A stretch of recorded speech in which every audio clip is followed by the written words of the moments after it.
So what's up everyone, welcome back to our new video. So आज तपाईहरु सबैजना सन्चै हुनुहुन्छ होला, म पनि सन्चै आरामै छु। सो आजको भ्लग चाहिँ मेरो साथीको घरबाट स्टार्ट भइरहेछ है। सो जियोस मौसम चाहिँ जो बवाली लागिरहेछ है आज चाहिँ। सो राइट अहिले चाहिँ हामी कमलपोखरी जाँदैछौँ। यस अहिले चाहिँ हामी फाइनली कमलपोखरी आइपुग्यो है ट्याक्कसँग लाएर। अलराइट गाइस हाम्रो कमलपोखरी है यस्तै छ।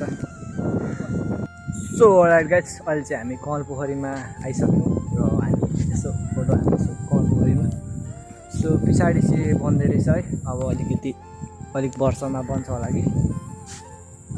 सो यस्तै छ आजको मौसम, जस बवाले छ है। आकाश पनि मजाले खुलिरहेछ ट्याक्कसँग लगाएर। सो अलराइट गाइस अहिले चाहिँ हामी फर्किँदैछौँ कमलपोखरीबाट।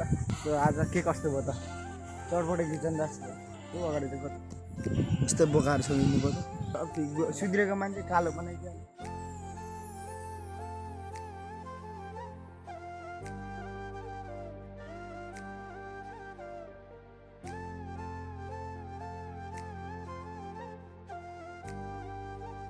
Thanks for watching this video everyone.